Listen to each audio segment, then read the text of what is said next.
Encontrar trabajo de guionista durante una crisis económica no es tarea fácil. Hola, es Paco de HBO. Mira, es que soy guionista y tengo una serie que te va a encantar. Mira, si quieres te mando el dossier, con la sinopsis, con el casting, con el piloto, con el copiloto, con la Biblia, con los dos testamentos, el antiguo y el nuevo, el apocalipsis. ¿Paco? ¿Paco? Hola, es Disney Plus. Sí, mira, es que soy guionista y se me ha ocurrido un remake para el remake de Mulan que creo que puede funcionar. Y si no, podemos volver a rodar El Rey León, pero esta vez con animales de verdad y llamarlo Los Documentales de la 2. ¿Hola? ¿Disney? Hola, es Netflix. Mira, es que soy guionista y tengo 84 películas y 112 series, cada una más inclusiva que la anterior, pero ninguna buena. Pues si os interesa alguna. Hola, Netflix. ¿Pero no buscabais esto? Hola, es Filming. Sí, mira, es que mi colega y yo hemos dirigido un corto en blanco y negro, pero muy blanco y muy negro, del que no entendemos nada.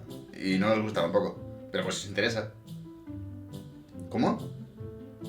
Bueno, pues la Nouvelle Vague es una puta mierda y ponéis un montón de películas de ellos. ¿Hola? Bueno, siempre puedo buscar trabajo de guionista en LinkedIn. Anda, mira, voy a validarle el Office a Bill Gates.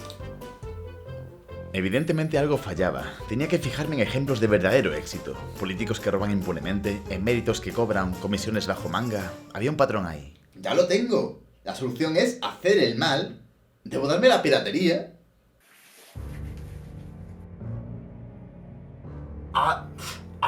Dios, joder, cómo duele. Que era un alpino. Arriba el trinquete y la vela mayor. Arriba marineros, a emborracharse y robar hasta que no haya un mañana. ¿Pero dónde vas? Que estamos en pandemia. Es verdad, es verdad. Tira para adentro, pirata. Joder. Bueno, pues ya que me he vestido así, por lo menos vamos a analizar Piratas del Caribe. Yo qué sé.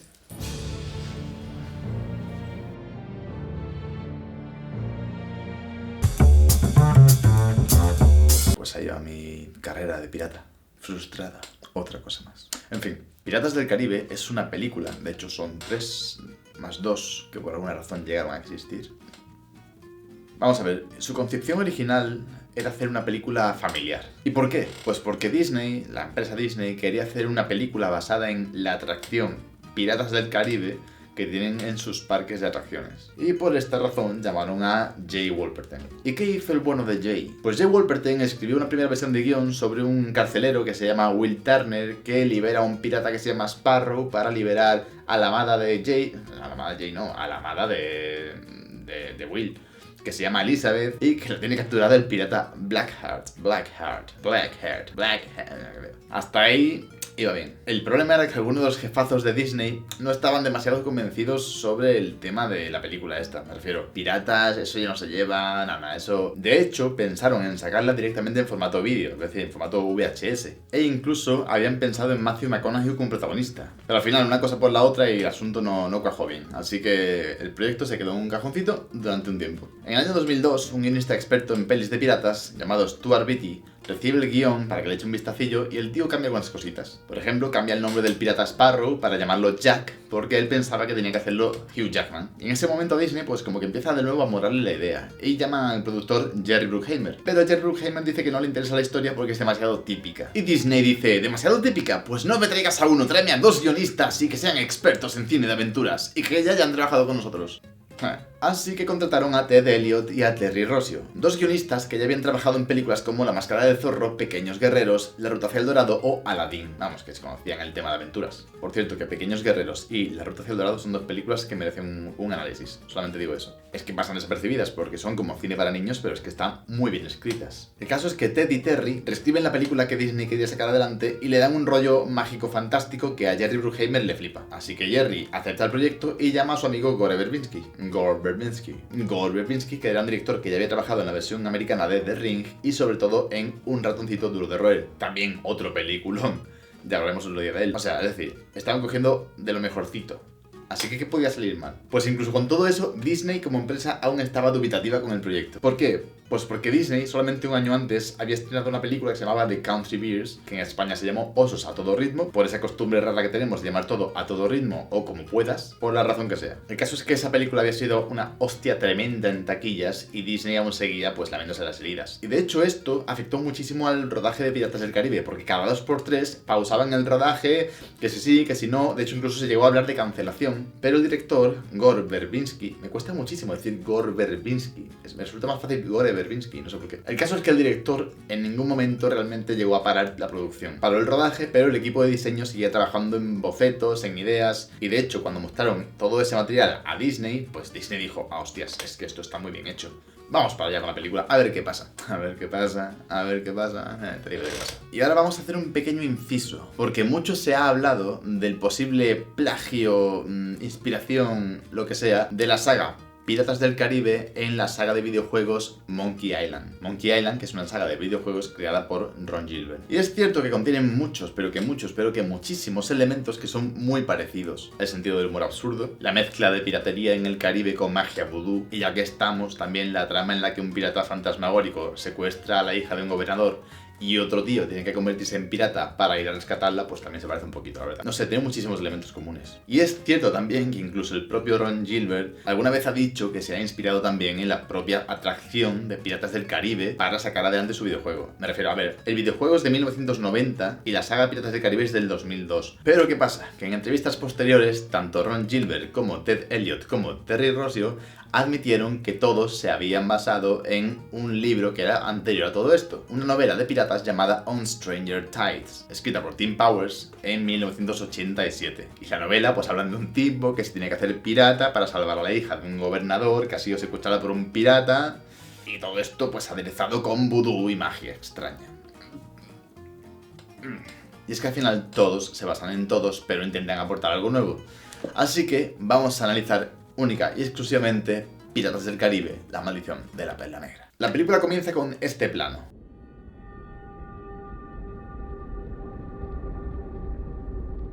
Porque sí, porque estas letras con esta música y este ambiente que te crea, te está creando una idea del tono de la película. Es que la propia atmósfera te hace tener una idea del tono de la película. Hasta ese punto, en esta película cuidan las presentaciones. Son brutales las presentaciones que tiene esta película.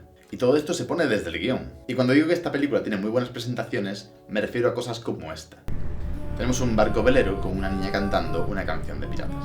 Y además este señor le dice que da mal fario cantar canciones de piratas bajo esa niebla. Cantaba una canción de piratas. Es de malfario cantar una canción de piratas bajo esta niebla tan poco habitual. Este detallito, que podría parecer una tontería, no lo es. ¿Y por qué? Porque acaba de sembrar con esta frasecita que posiblemente durante lo que queda de película te vas a encontrar con cosas paranormales y extrañas en el mar, en el mundo de la piratería. Y gracias a haberlo plantado ahora, luego no vas a decir como que se lo han sacado de la manga. A esto se le llama planting in. Por cierto, ¿quién diríais que es el personaje más importante de la escena? No el protagonista de la escena, el personaje más importante de la escena. Hacemos una cosa, pausáis el vídeo, lo ponéis en los comentarios, quién creéis que es el personaje más importante de la escena, y ahora seguimos. 2000 años más tarde. Pues veamos, el protagonista de la escena, o la protagonista de la escena sería Elizabeth. ¿Por qué? Pues porque es la que más cerca está del público en este momento, es la que menos sabe todo eso y la que más información va a recibir. Pero el personaje más importante de la escena es el señor Gibbs. ¿Y por qué? Pues porque el señor Gibbs es quien nos da el tono de la película, nos sitúa en la acción y nos da la información. Se podría decir que Gibbs en esta escena es una especie de tutorial del videojuego. Y de nuevo, como he dicho antes, esta escena tiene grandes presentaciones de personajes. Y con esto que va a suceder ahora, te queda claro cómo son todos estos personajes. Gibbs es un marino supersticioso. También es de malfario llevar una mujer a bordo, aunque sea en miniatura. El capitán Norrington es un personaje de ley que odia a los piratas sobre todas las cosas. Cualquier hombre que navega bajo una bandera pirata o lleva una marca de pirata obtiene lo que se merece. Una caída breve y una parada en seco. El gobernador es un tipo temeroso. Teniente Norrington, os agradezco vuestro fervor, pero veréis, me preocupa la influencia que este tema pueda ejercer sobre mi hija. Y Elizabeth Swann es una niña con curiosidad y ganas de aventura. A mí me parece un tema fascinante. Eso es justo lo que me preocupa. Presentar así de bien a los personajes puede parecer fácil. Ah, mira qué sencillo lo han hecho con 2 palabritas que dice cada uno. Pero no, es jodidamente difícil. Hay que ser muy bueno para medir muy bien lo que dice cada personaje y que no sobre ni falte. Que digan lo que tienen que decir. O que hagan lo que tienen que hacer, sobre todo. Pero sigamos. Porque el barco se topa con los restos de un naufragio y Elizabeth ve a un niño. ¡Mirad! ¡Un niño! ¡Hay un niño en el agua! Recogen al niño y se ponen a lucubrar sobre qué ha podido pasar. Ah, y como ya hemos quedado en que Elizabeth es una niña curiosa, pues lo primero que hace es registrar al niño para ver qué puede llevar encima. Y entonces, ahora sí, pronuncia la palabra mágica. Es un pirata. Pero pero nadie puede saberlo porque entonces el niño sería sentenciado a muerte. Es decir, los piratas son algo prohibido, son algo tabú y por tanto nos mola. A ver, vamos a hacer un pequeño inciso. En esta película va a haber montones, pero montones de agujeros de guión. De hecho, cuando estaba preparando el vídeo, pues un amigo me dijo, oye, pues justamente el tipo de agujeros de guión, el del canal de agujeros de guión, acaba de hacer un vídeo sobre Piratas del Caribe. Y yo me quedé con cara de, pues vale. Igual debería mirar el que hace otra gente antes de hacer mis propios vídeos. Es que va a estar plagado de agujeros de guión. De hecho, en esa escena ya hay 2 o 3 agujeros de guión. Un agujero de guión es una incongruencia, pero es que es normal en las películas de fantasía. Es que cuanto más se aleja una película de la realidad, cuanto más fantástica es, más agujeros de guión tiene porque hay más incongruencias, más agujeritos. En fin, sigamos. Y es que saltamos a años más tarde. Elizabeth Swann ya es una mujer adulta y sigue guardando el medallón. El medallón. Vamos a parar un momento y hablar de Ted Elliott y Terry Rossio y su obsesión por usar medallones que activan maldiciones o las guardan o cosas así. Porque el medallón que llevaba Will colgado al cuello, en cuanto a narrativa, es un activador. Un activador es un objeto que nos va a ayudar a desencadenar la historia, a que empiece la historia. Es decir, que va a participar o en el incidente inductor o en el detonante. Si no sabes de qué estoy hablando, mira este vídeo que está bastante bien explicado. Y tanto Elliot como Rossio han usado este elemento activador montones de veces, pero montones de veces. Y es que estos tipos han escrito la versión de Disney de Aladdin. ¿Te acuerdas de ese escarabajo que abría la Gruta de las Maravillas?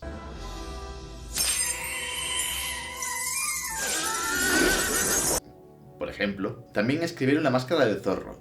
¿Te acuerdas de ese medallón que le da el zorro a Antonio Banderas y que gracias a eso, años más tarde, le confiesa que él era el zorro? Agradecido, caballeros. ¿De dónde lo ha sacado? ¿A usted qué le importa?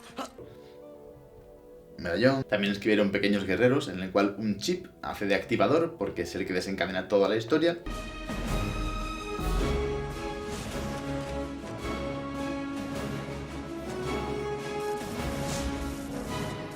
O también escribieron La Ruta hacia el Dorado, en el cual un mapa da la ruta hacia el Dorado. ¿Un mapa? ¡Un mapa! Un mapa de las maravillas del Nuevo Mundo. No sé, yo veo cierta obsesión en que haya un elemento activador con forma. Digamos que son bastante fans de este recurso. Pues como decía, Elizabeth ahora es una mujer adulta y su padre le regala un corset para que se lo ponga en la ceremonia de graduación del Capitán Norrington, al que ascienden a Comodoro. Tengo un regalo para ti. Oh, es precioso. ¿A que sí? Y ya de paso pues le insinúa que quizás el Comodoro le pida matrimonio. Todo un caballero, ¿no te parece? Y como sabes, se siente atraído por ti. A ver, que sí, que puede que le saque unos 15 años, pero hombre, es que es un partidazo. Pero cuando Elizabeth se prueba el corsé, dice que le cuesta respirar. Me han dicho que es la última moda en Londres. Pues las mujeres de Londres deben de haber aprendido a no respirar. Y esto es importante más adelante. Porque a ver, entre todas las cosas que le puede haber regalado, le regala un corset, una prenda que es para ajustar, para ahogar. Pero de momento vamos con Will. Y es que a Will nos lo muestran como alguien torpe.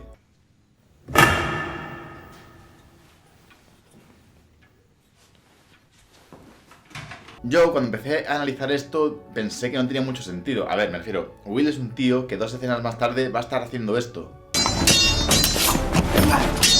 Lo vamos a ver luchando como un puto amo de la esgrima, tripulando barcos. Me refiero, no parece un tío torpe. Pero pensándolo bien, tiene mucho sentido. Y es que Will se siente incómodo y fuera de lugar en este mundo. El mundo de Norrington, el mundo del gobernador y el mundo de Elizabeth. Y esta incomodidad se refleja en torpeza, y eso también va a ser importante en el transcurso de la película. Y además, mientras Will siga en este mundo que no es el suyo, tampoco recibirá reconocimiento. Transmitid mis felicitaciones a vuestro maestro. Así lo haré. Pero esto es algo sobre lo que volveremos más tarde. Porque cuando Elizabeth Swann baja, tenemos este diálogo. Qué placer volver a verte. Anoche soñé contigo. A ver, de este diálogo entendemos lo obvio. Que Will y Elizabeth se molan y que ninguno de los dos se atreve a decirlo. Pero también hay algo importante aquí. Y es que vemos que cada uno pertenece a un mundo. Y que dentro del mismo mundo incluso cada uno estaría en un ámbito diferente. Por lo menos para Will. Porque para Elizabeth no es así. Elizabeth, por su forma de ser, quiere quitarse el corset, un corset metafórico, ¿se entiende? Ella querría que Will le confesase su amor y vivir felizmente, pero sabe que no puede ser. Y Will, por supuesto, pues la ve totalmente fuera de su alcance. Y esta barrera invisible entre ellos dos la representan de una forma bastante curiosa. Will, ¿cuántas veces debo decirte que me llames Elizabeth? Al menos una más, señorita Swann. Que a mí me recuerda muchísimo a una película que es una de mis favoritas. Como desees. Aquel día descubrió con asombro que cuando él decía como desees, en realidad significaba te amo. Además, aquí ya se empieza a plantear el que será el gran tema de la película. Esa dualidad entre la libertad para hacer algo y el encorsetamiento de no deber hacerlo. Piratería contra deber. Pero de momento vamos a dejar estos dos por aquí, porque en una película donde las presentaciones son tan brutales, hay una que destaca por encima de todas, y que probablemente ya se haya convertido en historia del cine. Porque vemos un pirata con actitud triunfadora y con gestos grandilocuentes que mira al frente mientras su barco literalmente se está hundiendo. Y él, como puede, intenta achicar el agua justa para llegar a puerto. Por cierto, que los marineros lo estén mirando es importante en la escena. ¡Mirad! ¡Fijaos allí! Porque en esta escena los marineros representan al espectador. Y su forma de mirarlo te está diciendo a ti como espectador: ¡qué tío tan extraño! ¡Míralo! Básicamente es una forma más de hacer que te intereses por un personaje. Además, cuando habla con el encargado del puerto, vemos que el tipo efectivamente se las sabe todas. ¿Y si os doy 3 chelines? Y olvidamos el nombre. Bienvenido a Port Royal, señor Smith. Eso y que no quiere ser reconocido, que ese halo de misterio también ayuda a que nos interesemos. En definitiva, es una escena que no llega ni a 3 minutos, pero hace que un personaje al que acabas de ver quiera saber absolutamente todo sobre él. O sea, está muy bien hecho. Y mientras en la ceremonia Elizabeth sigue con sus problemas respiratorios, en el puerto militar, el señor Smith, guiño guiño, intenta camelarse a unos guardias para acceder al puerto. No se permite el acceso de civiles a este muelle. Cuánto lo siento, no lo sabía. Si veo alguno, seréis informados inmediatamente. En una escena que sirve para plantar que el Interceptor es un barco muy rápido. Sin duda, el Impávido representa el poder en estas aguas, pero no hay nave que iguale al Interceptor en velocidad. Excusa para luego decirte por qué no lo va a pillar la Marina, y que la Perla Negra existe y es aún más rápida. He oído hablar de una. Dicen que es muy rápida, casi inalcanzable. La Perla Negra. Que es una excusa para decirte por qué luego la Perla Negra sí que los va a pillar siempre. Es un ejemplo de escena que, como tal, no mueve la historia, pero que sí que te ayuda a justificar escenas posteriores. Mientras tanto, Norrington intenta pedirle matrimonio a una Elizabeth que está a punto de la apnea y cae al agua desmayada. El matrimonio con una gran mujer. Y vos sois una mujer extraordinaria, Elizabeth. Y como por alguna razón lleva puesto el medallón y cae al agua... No puedo respirar. Sí, yo también estoy un poco nervioso. Pues usan el agua como elemento de activación del medallón. Fíjate qué curioso, a veces es un medallón que cae al agua, a veces es un anillo que se pone cuando no se debe. Así que este es el elemento que propicia la historia, pero no es la que la origina. Y luego vamos sobre eso. Porque de todos los que hay en el muelle, el que se tira al agua sin pensárselo es Jack. Y así descubrimos que tiene su propio código ético, en el cual incluso se pone en peligro a sí mismo para salvar a los demás. Eso sí, por culpa de esto descubren que es un pirata y lo detienen. Tuvimos una escaramuza con la Compañía de las Indias, ¿verdad? Pirata. Y además vemos que al parecer Norrington ha oído hablar de Jack. Vaya, vaya. Jack Sparrow, ¿no es así?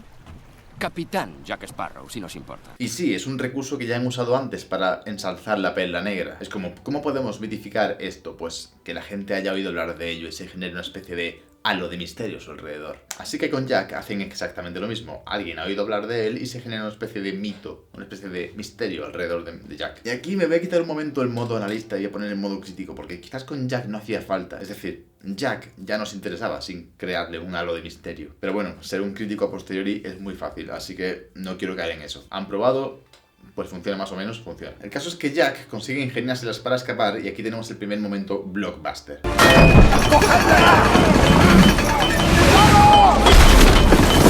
¿Por qué blockbuster? Pues porque igual que antes he dicho que había escenas que mueven la historia y escenas que no movían la historia, pero al menos aportaban información o algo relativo al mundo en que nos movemos, hay escenas que no aportan realmente nada más que un espectáculo visual. Es decir, esta escapatoria podía ser simplemente salir corriendo y ya está. Pero evidentemente montar un espectáculo visual y acrobático de estas características es mucho más llamativo. Es decir, es puro espectáculo visual. Y eso es un blockbuster. Un blockbuster tiene escenas que, pudiendo resolverse de una manera fácil, se enrevesan a base de acrobacias y efectos visuales para que sean más espectaculares. Es algo del género. Es decir, Jack podría salir de ahí e irse y quedaría algo así. Siempre recordaréis este día como el día en que casi capturáis al Capitán Jack Sparrow.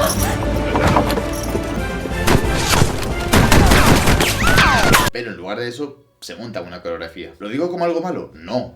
De hecho, es algo muy común en el cine de aventuras. Y de hecho ya pasaba en las películas de piratas de Errol Flynn, que esta película no deja de ser un homenaje a esas películas. Burt Lancaster, in a portrayal that surpasses the spectacular action and thrills of his role in The Flame and the Arrow. De hecho, así nos mostraban las características físicas de los piratas de la época, que tiene pinta de que todos eran atletas y acróbatas. El caso es que Jack consigue escapar y para quitarse los grilletes, pues se cuela en la herrería del pueblo.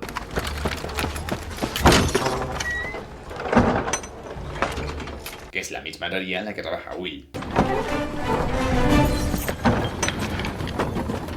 Esto va a parecer una obviedad, pero si escribís una historia, intentad que vuestros personajes se crucen. Por ejemplo, esto es bueno, porque a lo mejor en una primera versión, pues Will era el mozo de cuadras. Pero si tienes un tío que se quiere quitar unos grilletes, pues haz que el que trabaja en la herrería donde se pueden quitar los grilletes, pues sea el otro tío al que tiene que cruzarse. ¿Es obvio? Pues no es tanto como parece. Es que está muy bien pensado, es que queda muy orgánico. Pero volvamos a la peli.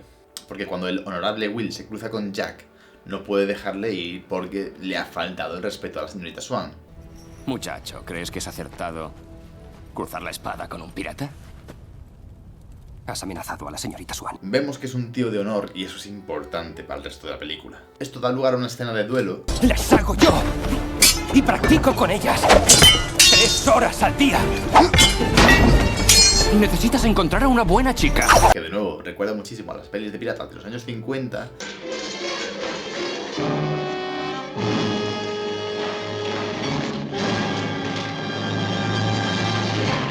Pero que a mí me recuerda a otra cosa. No sé, duelos con espadas, frases ingeniosas.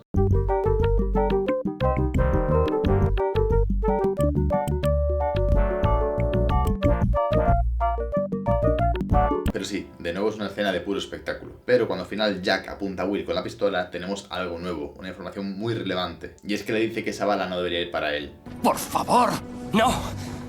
No puedo apartarme y dejarte escapar.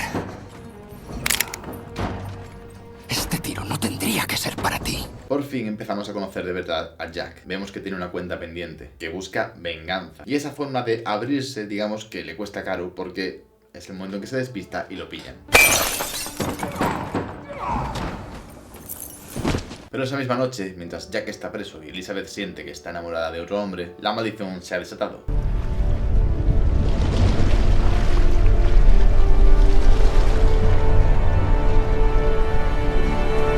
Porque la Perla Negra llega a la isla, se carga a media población, por lo visto.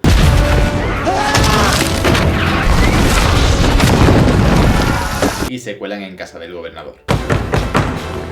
¡No! Hola, amigo. El hecho de que se carguen al mayordomo nada más llegar nos da la idea de que estos tíos son de verdad chungos. O sea, es decir, Jack Sparrow es un pirata de mierda comparado con estos tíos. Estos son chungos de verdad, son muy peligrosos. Y cuanto más terrible hagas a tu antagonista, más valor le estás dando a tu protagonista si puede vencerlos. Así que accede a los antagonistas muy fuertes, muy poderosos, siempre. Ah, por cierto, esto... ¿Qué más? ¿Qué más? Es un agujero de guión, es una incongruencia. Es algo que va en contra de las reglas del mundo en el que nos estamos moviendo. Porque aunque aún no lo sabemos, estos tíos no sienten nada. Y amparándose un poco en eso, pues pasa desapercibido. A veces si algo mola, pues te puedes permitir un poco la licencia. Al final los piratas logran atrapar a Elizabeth y esta, que recordemos que es una chica de mundo, una chica de aventuras, y imaginamos que habrá leído algo de piratas, pues se acoge a Parlamento. Hola, preciosa. ¡Parlamento! A partir de ese momento, acogerse a Parlamento se convierte en un running gag, es decir, es una especie de chiste recurrente al que se va a acudir otras veces. Ah, por cierto, y aquí pasa una cosa muy guay, y es que ahora que Will se está acercando a su mundo, que su mundo es la piratería, te lo avanzo ya, es cuando por primera vez dice el nombre de Elizabeth. ¡Will! ¡Vamos! ¡Elizabeth! Es por primera vez cuando se siente con libertad. Por su parte, Jack está bastante jodido, pero cuando dos tripulantes de la Perla llegan a las mazmorras, por fin sabemos la realidad de Jack. Y es que Jack fue capitán de la Perla Negra. Preocúpate de tu propia fortuna, amigo. El peor de los infiernos está reservado para los traidores. Y que actualmente su tripulación está maldita. Así que hay una maldición. Y mientras tanto, Elizabeth, que había convocado Parlamento, trata de negociar. Decidme qué deseáis. Quiero que os vayáis y no volváis nunca. Ahora al menos intuye el valor del medallón y lo usa para que los piratas dejen de atacar la ciudad. Entonces, si carece de valor, no tiene sentido que lo guarde. ¡No! O al menos lo intenta. ¡Detened el fuego de artillería! ¡Sí, señor! Eso sí, a ella no la sueltan. ¡Fijarme a tierra! Según el código de la Orden de los Hermanos. Primero, nuestro regreso a tierra no constaba en nuestro acuerdo, así que no debo hacer nada al respecto. Esta escena tiene dos puntos interesantes. El primero es la presentación de Barbosa. Y es una presentación bastante sobria. Pero claro, es que Barbosa es un personaje con dos partes. Y aún no vamos a saber realmente cómo es. Al verdadero Barbosa lo conoceremos luego. Eso sí, se le presenta como un pirata de buenos modales con un curioso código de honor. Nunca se les pone la mano encima a aquellos que se hallen bajo la protección del Parlamento. Sí, señor.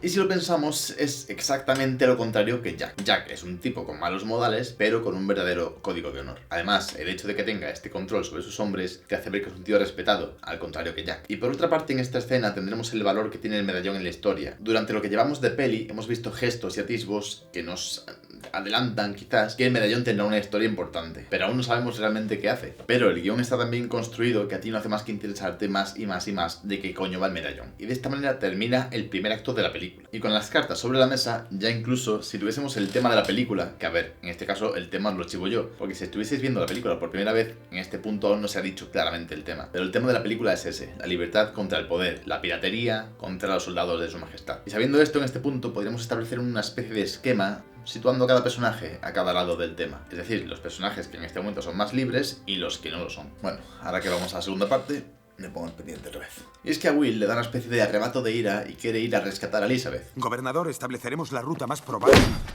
¡Eso no es suficiente! Y atención, porque aquí, por primera vez, Norrington saca el tema de la peli. Lo dice claramente. Señor Turner, vos no sois militar, ni tampoco marinero. Solo sois un herrero. Solo sois un herrero. Es decir, eres lo que eres y no puedes luchar contra ello. Dicho de otro modo, no eres libre. Y por eso en este punto situamos a Will en esta parte del esquema. Eso sí, Will intuye ahora que Jack puede saber algo sobre el tema de la perla negra. Y como Norrington es tan leal a sus principios contra los piratas y Will no, que aunque Will aún no lo sepa, le tira al mundo de los piratas, es Will quien baja a las mazmorras en busca de Jack.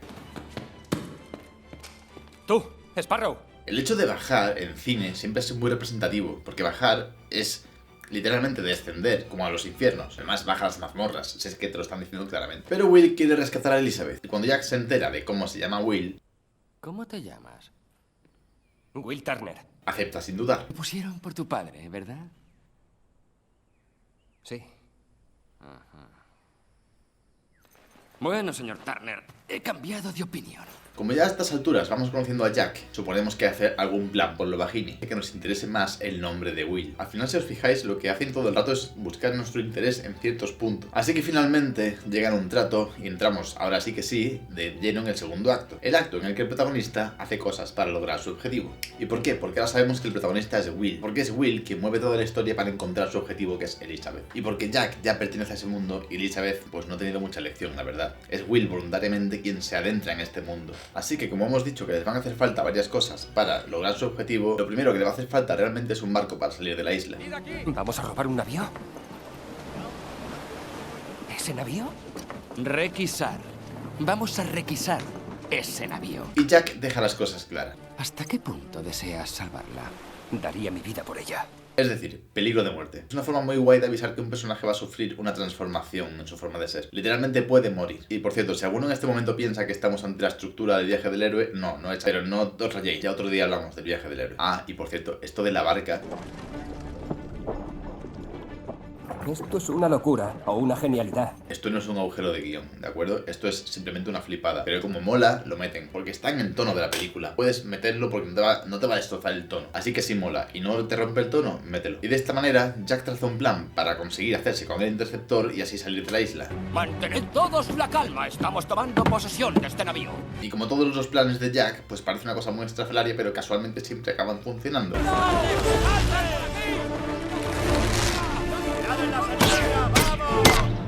¡Gracias, Comodoro, por preparar el barco para nosotros! Así que no podríamos zarpar solos, ¿eh? Lo cual está guay, dice mucho del personaje. Mientras navegan sabemos algo más del pasado de Will. Se ha dado cuenta de que Jack conocía a su padre, al que él mismo siempre quiso conocer. Soy de los pocos que le conoció como William Turner. Pero se acaban enterando de cosas que quizás no le molan tanto. Era marino mercante. Un hombre respetable que obedecía a las leyes. Era un maldito pirata, un diablo. Pero Jack tiene sus propios métodos para convencer y tranquilizar a Will. La única regla que realmente importa es esta. Lo que un hombre puede hacer y lo que no puede hacer. Y que se centre en lo que de verdad importa, que es llegar a Tortuga y hacerse con una tripulación. De verdad, jugada a Monkey Island. Es que en serio, es que es tal cual. Llegamos a Tortuga y vemos que Tortuga es Jack y su forma de ver la piratería, su forma de entender la vida.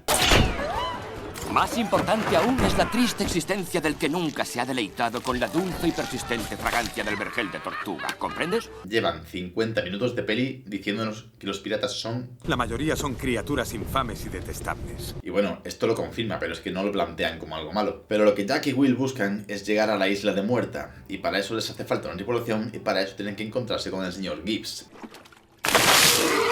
¡Maldito seas, estúpido zoquete! Tan supersticioso como siempre. Jack, ¿cómo se te ocurre despertar a un hombre cuando duerme? Es de malfario. Por eso, cuando Jack le comenta a Gibbs su plan para hacerse con la perla negra, Gibbs lo toma por loco. Eso es una locura. Ya conoces las historias sobre la perla negra. Pero Jack tiene un as bajo la manga, una moneda de cambio. ¿Qué te hace pensar que Barbosa te va a entregar su nave?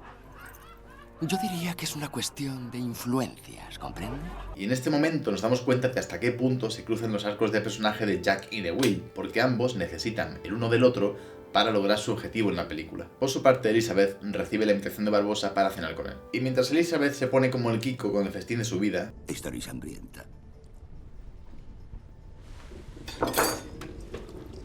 Escena que realmente no entiendo, porque a lo sumo ha pasado un día o dos, uno quizás, y ella no deja de ser una chica de clase alta y refinada, pero no sé, en fin, da igual, ok. Y Barbosa se convierte en un voyeur alimentario.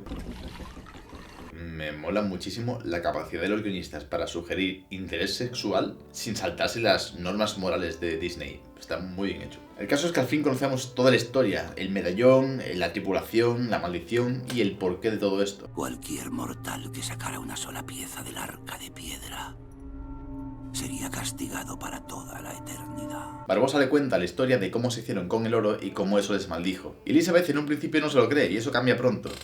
Yo no creo en las historias de fantasmas, Capitán Barbosa. Pero ¿sabéis por qué no se lo cree? Porque ella es la protagonista de la escena. Y a través de ella, el espectador debe sentir lo que siente Elizabeth en ese momento al descubrir que todo es real. Por su parte, Jack y Will, con ayuda del señor Gibbs, pues seleccionan a la tripulación, vamos, lo que había. Deleítate con lo que te muestro, capitán. Leales marineros de servicio. Todos y cada uno de ellos son muy válidos. Por cierto, el tema de la brújula de Jack... ¡Sí! ¡La brújula no apunta al norte! ¡Pero no buscamos el norte, ¿verdad? Está bastante guay porque tengo la impresión de que simplemente quería meterle un elemento místico a Jack. Y probablemente lo pusieron y no sabían cómo resolverlo, pero tampoco daba igual, no era importante. Simplemente era como darle un poquito más de misticismo al personaje. Y lo dejan ahí plantado, como una especie de apuesta a futuro. Y está guay porque son cosas que los guionistas solemos hacer cuando escribimos una primera parte de algo sin saber si se va a hacer una segunda o una tercera parte de algo. En plan, bueno, pues si nos compra la segunda temporada de la serie, pues ya resolveremos esto. Y es lo que hacen en las secuelas. Y tengo la impresión de que lo hicieron así. Pero bueno, Elizabeth llega junto con la tripulación de la Perla a la isla de Muerta y ve que tiene las cosas un poquito chungas.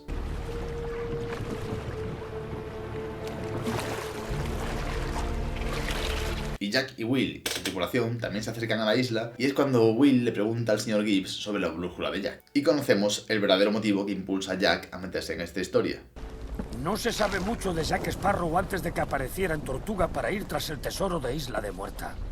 Y eso fue antes de que fuera capitán de la Perla Negra. Jack no solamente fue el capitán de la Perla, sino que fue traicionado por Barbosa y lo abandonaron en una isla de la que escapó de una manera bastante peculiar.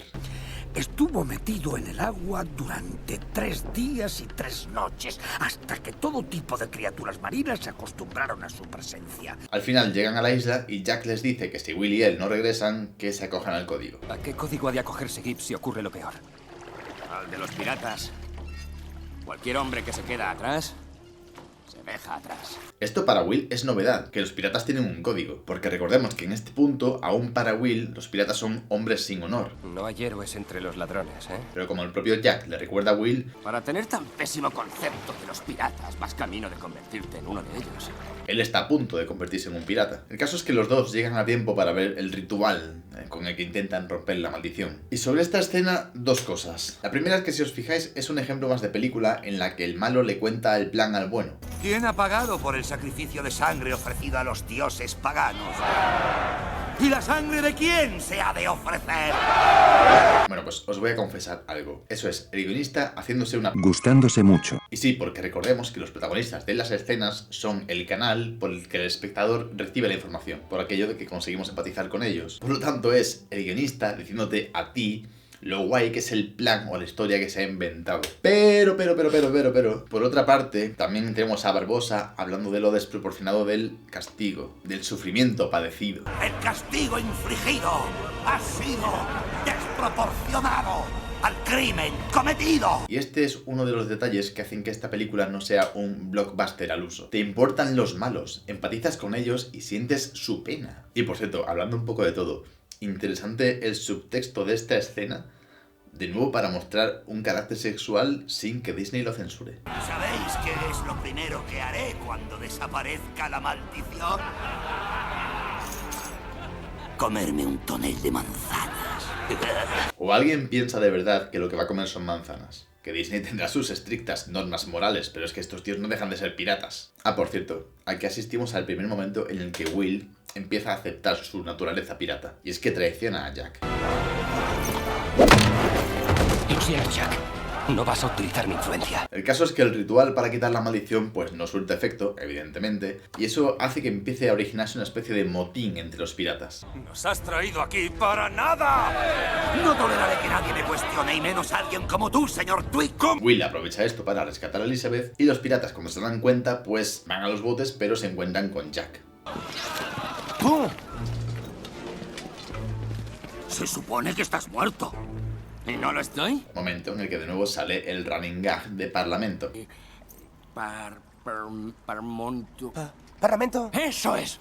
¡Parlamento! Pero esta vez con variantes. Maldigo en todos los idiomas al que inventó esa palabra. Fueron los franceses. Y como digo, cuando Will y Elizabeth llegan al barco, se confirma que Will se está convirtiendo en un pirata. Chico, ¿dónde está Jack? ¿Jack? ¿Jack Sparrow? Se ha quedado atrás.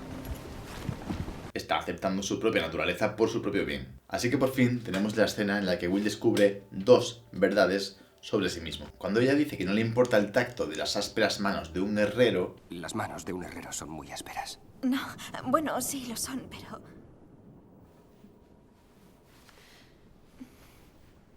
No pares. Se da cuenta por fin de que también le mola a Elizabeth. Y cuando ella le cuenta lo del medallón, también se entera de que a quien buscaban los piratas era a él. No necesitaban vuestra sangre,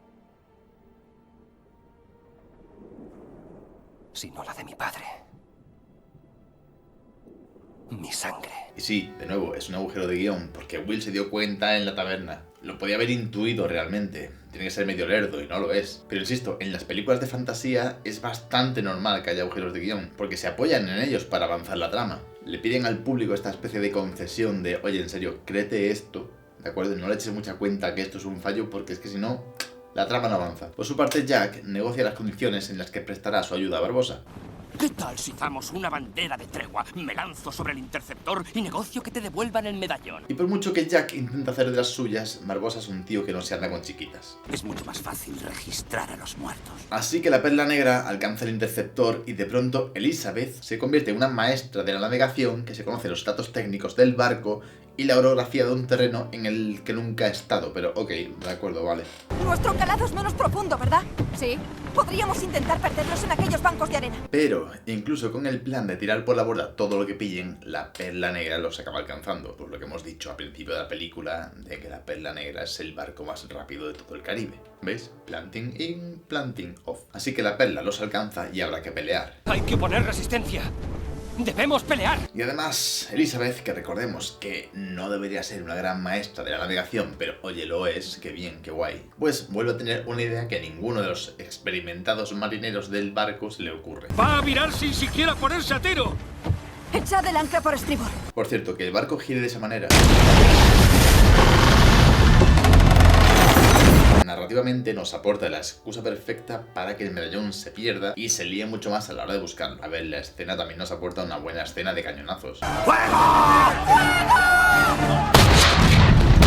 Pero sobre todo explota. Y cuando comienzan los cañonazos, por fin Jack tiene algo de suerte y logra escapar.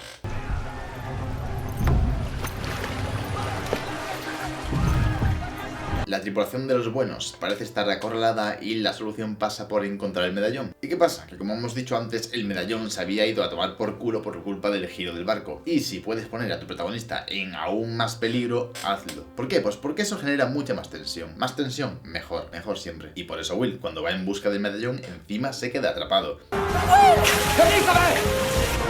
En serio, más tensión, siempre. Siempre que puedas llevar la situación al extremo, hazlo. Más tensión, es mejor. Pero finalmente Barbosa se hace con el medallón. ¡Caballeros! ¡Nuestras esperanzas siguen en pie! Y la tripulación deja de pelear, se rinden. Así que los piratas malos revientan el interceptor y Elizabeth se cree que Will ha muerto durante exactamente 30 segundos. Que es el tiempo que tarda en reaparecer vivo. ¡Barbosa! Así, sin más, sin darle más intensidad a la escena, porque realmente el público ya sabía que estaba vivo y hay que seguir la película. Y aunque poco a poco estamos asistiendo a la transformación de Will en su lado pirata, él realmente sigue siendo un hombre de palabra. Así que cuando intenta llegar a un trato con Barbosa para que libere a Jack y a la tripulación, realmente se olvida de que Barbosa es un verdadero pirata. ¡Hazme, Barbosa! ¡Sois un mentiroso! Vamos, que se la lía y abandona a Jack y Elizabeth a una isla a su suerte. Isla en la que ya, por cierto, abandonó a Jack en su momento. Es el mismo islote del que te hicimos gobernador en nuestra última travesía. Ya lo había notado. Así que por fin sabemos la verdadera historia de cómo Jack escapó de la isla. Y sí, lo hizo de una forma bastante estrafalaria. Y aparecieron unos contrabandistas de ron que escondían aquí su mercancía. Y acordé un trueque para que me llevaran. Pero Elizabeth, una vez más, vuelve a tener una idea. Una idea que pasa por emborrachar a Jack. ¡Yo! ¡Un gran pirata soy! Y, en su máximo esplendor de borrachera, saca el tema de la película. Lo que es una nave. Lo que la perla negra representa. Es la libertad. Y es un tema que lo define a él. La piratería es igual a la libertad. Y lo único que se interpone entre él y su barco, es decir, entre él y la piratería, es Barbosa. Y por esta razón es por la que Jack tiene que matar a Barbosa, porque es lo único que se interpone entre él y su libertad. Y aunque probablemente la idea de ser libre no pase por quemar todo el ron en una isla... ¡No lo hagáis! ¡Deteneo! ¡Eso no! El plan de Elizabeth funciona para que Norrington los rescate.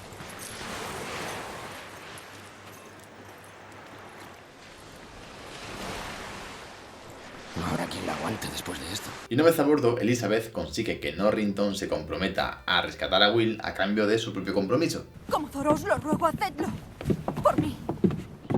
Como regalo de boda. Lo cual nos hace ver que Elizabeth está por fin tomando decisiones. Es decir, el tema de la libertad y todo eso. Tomar decisiones igual a libertad, a su manera. Mientras tanto, en la Perla Negra, Will y la tripulación siguen allí encerrados. Y Will, que se está reconciliando con su lado pirata, pues aprovecha para saber un poco más sobre su padre. Y descubre que su padre sí era un ejemplo. Un buen hombre. Sí, un buen hombre. Como podéis suponer, al capitán no le sentó demasiado bien. Su padre murió precisamente para castigar a los piratas que no tenían honor, a los piratas que traicionaron a Jack. Por tanto, se puede ser un pirata y tener honor, algo que Will entiende en ese momento. Y también en ese momento vuelven a la Isla de Muerta. Y a la Isla de Muerta también llega el barco donde están Norrington, Jack y Elizabeth. Y Jack traza un plan mediante el cual Norrington debería bombardear a los piratas nada más verlos salir. Yo entro y convenzo a Barbosa de que envíe a sus hombres con sus botes. Vos regresáis al Impávido con vuestros hombres y les hacéis pedazos con vuestros cañoncitos, ¿de acuerdo? Pero como Norrington, recordemos que está en este lado de la barra y no confía absolutamente nada en los piratas, pues pasa del plan de Jack. ¿Por qué no estamos haciendo lo que el señor Sparrow dijo que hiciéramos? Eso de los cañones. Precisamente porque es lo que el señor Sparrow dijo. El plan de Jack, que también pasa por convencer a los piratas de la Perla y al propio Barbosa de que no hagan todavía el sacrificio, sino que antes maten a los soldados que están fuera. Envía a tus hombres al Impávido y que hagan lo que mejor saben hacer. Es pan comido, está a tu alcance. Así Jack tendrá más tiempo para salvar a Will y además se guarda un par de trucos bajo la manga. Eso sí, no cuenta con que los piratas tienen sus propios medios para llegar al barco.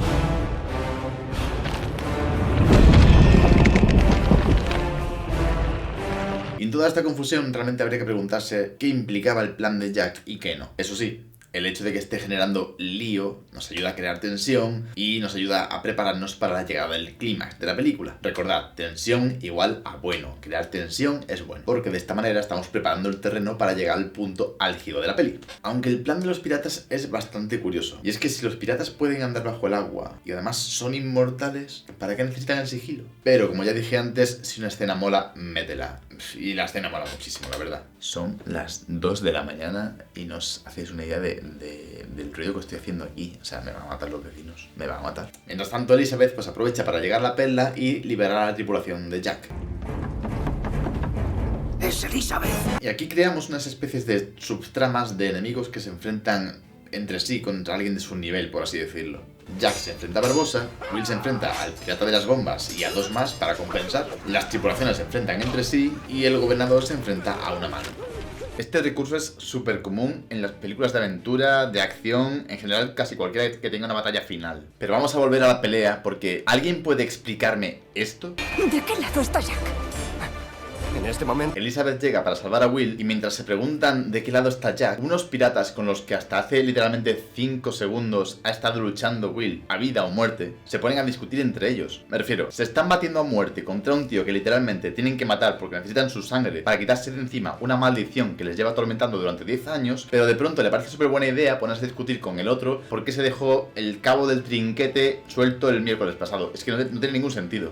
Si nos ponemos a elucubrar sobre ello, creo que sé el porqué. Y es que probablemente en postpro quisieron meter el chiste del chascarrillo de qué lado está Jack y les quedaba como un poquito forzado en mitad de tanta pelea. Es decir, una secuencia tan larga de escenas de batalla tiene muchísimo ritmo y probablemente se dieron cuenta en postpro al verlo ahí clavado que eso podía cortar el ritmo. Así que optaron por meter unos esqueletos de CGI peleándose entre ellos en el fondo porque da como movimiento a la escena. Pero probablemente podrían haberlo dejado sin más, es decir, el ritmo ya se lo iba a arreglar la música, probablemente no hiciera falta, porque ahora lo que parece es que a esos piratas se la pela la batalla. Es decir, ellos están a su bola. Y me gusta pensar que representan una alegoría de lo que es esta batalla. Si pensamos detenidamente en la batalla, es completamente innecesaria. Tú por lo general metes una escena que te hace falta para avanzar la trama. Si tú en la historia quitas esta batalla, daba igual, podías avanzar la trama perfectamente, porque ya tenías todos los elementos que te hacían falta para seguir la historia. Tenías a Will, a Jack, al medallón, a Barbosa, a los piratas, todos en la isla de Muerta y frente al tesoro de Cortés. Pero aquí vuelve el espíritu blockbuster. Mete cosas para rellenar porque queda guay, queda bien. Y ojo, porque esto no es una crítica, de verdad. Es que es parte del género blockbuster. De hecho, ahora que quiero pensar que soy una alegoría de la batalla, soy muy fan de estos piratas. Pero sigamos, porque Barbosa se despista un momento, probablemente porque sus hombres estaban discutiendo entre ellos, y Jack consigue dispararle. 10 años llevando esa pistola y ahora desperdicias el tiro. Pero esta vez todo está preparado para que su plan se lleve a cabo. No lo ha desperdiciado.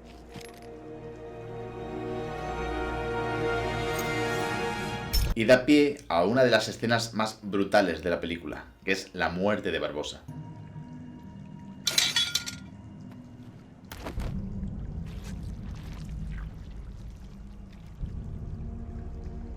Que lo único que diga Barbosa al morir sea esto. Tengo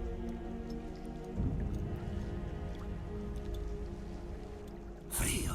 Es lo más acertado que podría decir. Porque recordemos que por la maldición no sentían nada. Y lo último que siente cuando ya no está maldito es el frío, es la propia muerte. Es muy jodido dialogar así, es brutal. Así que los piratas son derrotados. ¿Parlamento? Y Will y Elizabeth tienen que enfrentarse a su propia realidad. Con los piratas fuera de juego, Will vuelve a ser un herrero y Elizabeth, quiera o no quiera, la hija del gobernador. Creo que deberíamos regresar. Vuestro prometido deseará saber que estáis a salvo. El Will pirata, es decir, el Will libre, pues la hubiera besado en ese momento. Pero el Will herrero, es decir, el Will obediente, el Will responsable, digamos, sabe que no debe. Y Jack, que es el representante máximo de la libertad en esta película, se lo dice claramente. Si estabas esperando el momento oportuno, era ese. Eso sí, justo después se entera de que su tripulación se ha ido y que no le queda otra que irse con el barco de Norrington y aceptar su propio destino. Y es que en este momento, de nuevo, Jack no es libre. Pero Will ha cambiado, y lo vemos aquí, en la escena del bote. Lo siento, Jack. Han hecho lo que consideran correcto. No podemos pedir más. Cuando Jack reconoce su propia derrota, es decir, su propia falta de libertad, algo se activa en Will. Y esto nos lleva a la última escena de la película. Y es que Jack nunca deja de ser un pirata, ni siquiera cuando está a punto de enfrentarse a la muerte. Jack Sparrow. Se hace saber que se os ha acusado, Capitán Jack Sparrow. Y la llegada de este loro, secuestro, saqueo. es decir, el loro de Cotton, vuelve a ser un planting in. La llegada del loro de Cotton, narrativamente, va a conseguir que todo lo que viene a continuación no nos parezca sacado de la manga. Si algo también tiene esta peli es que sabe preparar situaciones, digamos. Así que, por supuesto, esta vez es Will el que tiene un plan. Y por estos crímenes habéis sido sentenciado a que el día de hoy se os... Pero es el Will pirata, el Will libre, el Will que se atreve a hacer y decir lo que quiere. Elizabeth. Debería haberos dicho desde el momento en que os conocí. Que os amo. Lo que de verdad quiere. Así que tenemos, como no podía ser de otra manera, la última escena tipo blockbuster.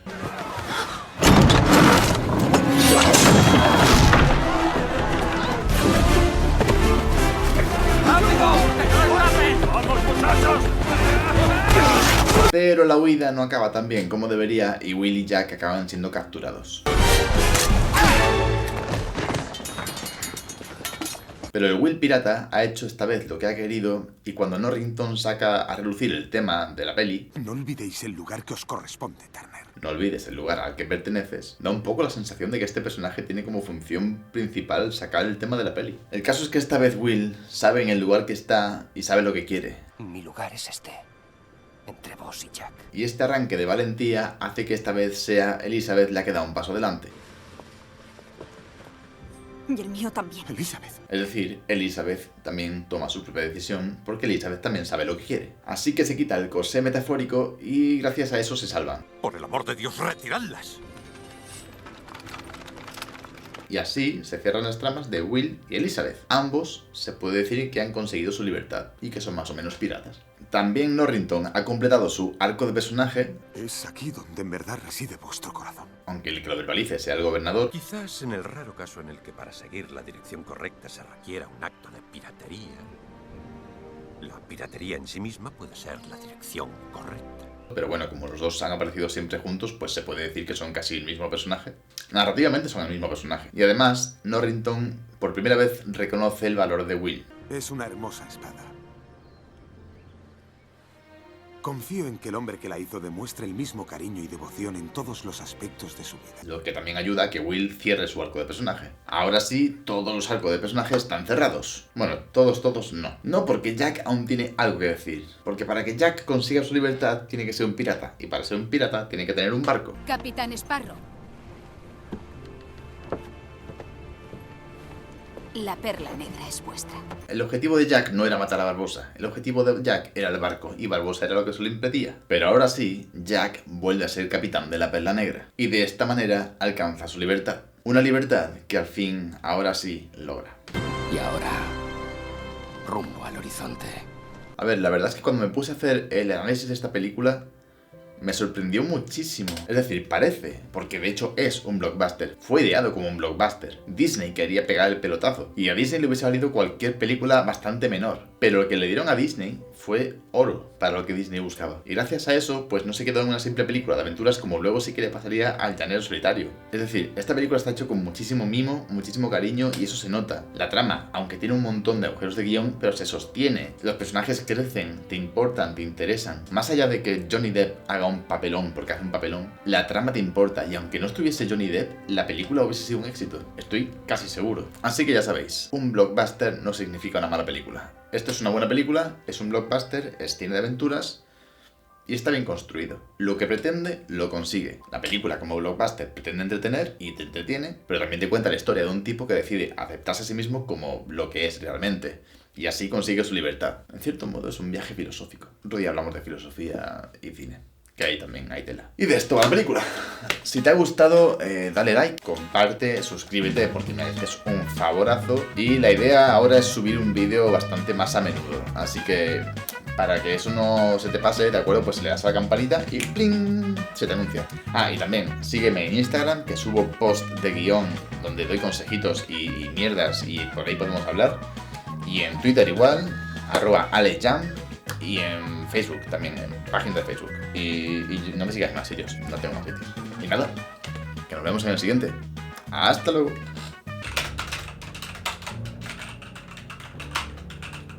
Alex, ¿Qué? han llamado de Mago de Oz, que les devuelvan la ropa. Sí, hombre, con lo que cuesta ponerse esto. Nada, vale.